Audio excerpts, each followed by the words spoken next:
Mainland court throws out Bo Xilai's appeal. Locally, new plan for Chungkwano landfill.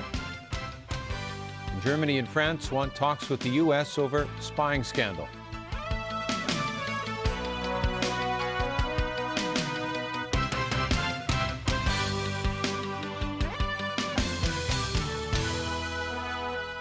Good evening. Ousted former Chongqing party boss Bo Xilai has lost his appeal against his life sentence for bribery, embezzlement, and abuse of power. A court in Shandong upheld last month's conviction, saying the evidence against him left no doubt that his punishment was appropriate. Tony Sabine has our top story. Wearing a black jacket over a white shirt, faintly smiling as he stood flanked by two tall uniformed guards, former Chongqing party boss Bo Xilai made his last stand today. Sentenced to life in prison last month on a string of corruption charges, Bo had one last roll of the dice by appealing the decision. But today, the Shandong Higher People's Court rejected Bo's appeal and upheld the original sentence of life imprisonment for bribery, embezzlement and abuse of power. It was an inglorious end for the once rising star, whose naked ambition unnerved China's leadership. The court said Bo's offences led to extremely severe social consequences and caused major damage to the interests of the country and the people. Bo is expected to serve his term at Xincheng prison near Beijing, which houses offenders from the political elite. The conclusion of Bo's case closes the door on a damaging scandal for the party leadership. It included embarrassing revelations that Bo's wife, Gu Kai-lai, murdered British businessman Neil Hayward, and that Bo's former aide, Wang Lijun, made a failed attempt to defect to the United States. Today's court decision could now enable President Xi Jinping to further unify party leaders, who might have been divided over Bo's fate. With the distraction of the Bo trial over, Xi and Premier Li Keqiang will be able to continue their agenda on maintaining growth and carrying out the next phase of economic reforms. Indeed, party leaders will meet in a key plenum next month to draw up a blueprint for economic development. It will also be an occasion for party leaders to reaffirm their commitment to Beijing's anti-corruption efforts, something that's been a hallmark of Xi's leadership so far, and a reminder that the days of Bo's excesses are over. Tony Sabine, TVB News. The government has proposed turning the Chungkwano landfill into a site which would only be for the disposal of construction waste. All odor-producing waste would be sent to other dumps. But as Joao de Silva reports, the measure would be conditional upon the controversial approval of a landfill expansion plan. Chungkwano residents may soon breathe a much-awaited fresh sigh of relief. In an ambitious plan that could change waste collection in the city, all municipal solid waste and other odor-producing rubbish currently being disposed of in Chungkwano would be rerouted to two other landfills by spring next year. The proposal by the Environmental Protection Department, which will be discussed by LegCo's panel on environmental affairs from next week, also details how it would substantially reduce the impact on traffic and the environment of diverting all this waste to other landfills. But the waste diversion plan can only move forward after funding for the contentious landfill expansion is approved. Also, there's an $18 million plan to fit all rubbish collection vehicles, or RCVs, with equipment that would reduce odor and leachate dripping during transport. We'd like to see the retrofit of all the RCVs as soon as possible. So we'd like to put the law amendment to the LegCo for endorsement within this year. And we are going to apply funding from the Finance Committee within this year. Although the idea of modifying these trucks was floated a few months ago at the height of resistance to government plans to expand the city's landfills. Wong Kan-sing insists that this measure is not solely aimed at pleasing those who live in the vicinity of landfills. This RCV retrofit would enhance the overall environmental performance of RCVs running around the whole territory.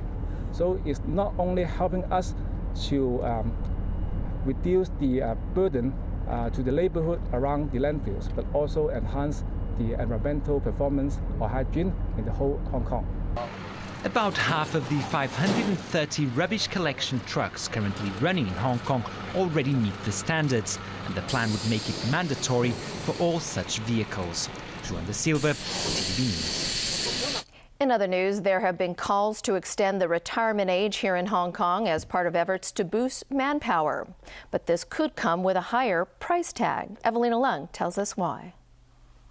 Civil servants now retire between the ages of 55 and 60, but many of them still want to work after retirement. For example, former police commissioner Jiang Yampui became an executive director of a private company after retiring from the force. To tackle challenges involving manpower, the government is looking into whether the retirement age for civil servants should be raised. The results are expected to be announced next year. So, how does the public feel about this proposal? Cheung Kei-jung, chairman of the Academic Staff Association of the University of Hong Kong, said the extension should also apply to scholars and academics. Many researchers are dedicated to their job and they can continue to work after 60. That's the same for teaching staff, he said. But Cheung said the university is concerned that extending the retirement age could affect the career opportunities of younger staff. And according to human resources consultants, there is also another issue to consider. Alexa Chow, managing director of Centerline Human Resources Consultants Limited, says most insurance policies assume people retire at 60. If the retirement age is to be raised, insurance costs can go up.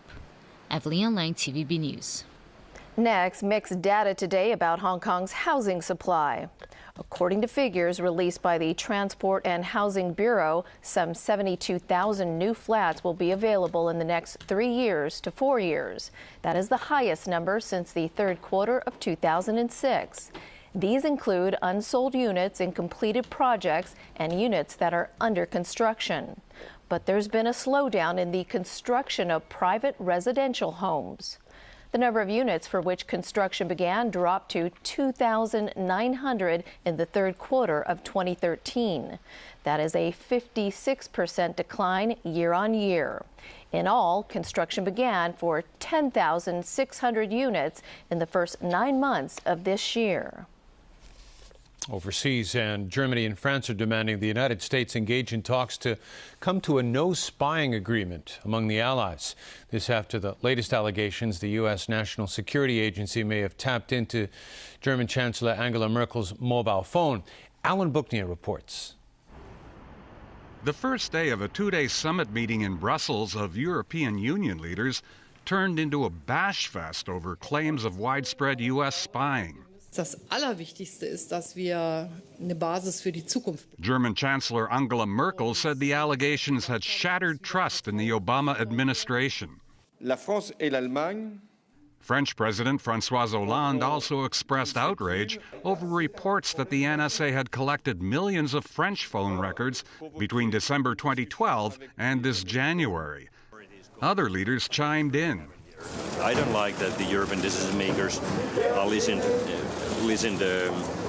and nobody likes it. So it is a larger thing that our citizens must have a certainty that the digital market really means safe market. Some joked. Prime Minister think twice before using his phone. Yes. No, I always use this phone on the basis that somebody may be listening. After meeting well into the morning hours today, EU leaders had a declaration.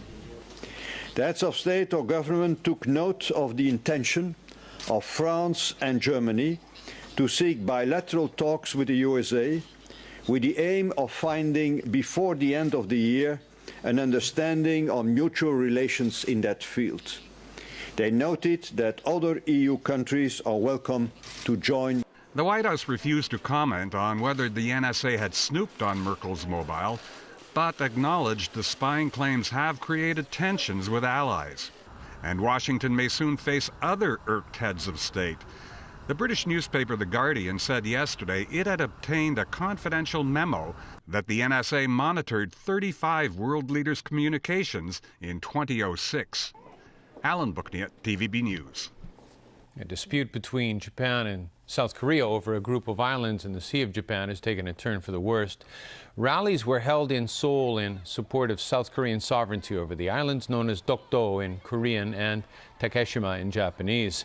Today is Dokdo Day in South Korea. Also today, the South Korean military conducted drills in waters off the disputed islands in a show of sovereignty. And Seoul is angry with a video released online by the Japanese Foreign Ministry, which states Tokyo's claim to the islands. Japan says it simply gives the accurate historical facts about the situation, and it plans to translate the video into different languages in the near future. And when we come back, blackmail suspect of Transformer crew in court. Portugal reopens case of missing British girl Madeleine McCann, and the Cardinals draw level in the World Series.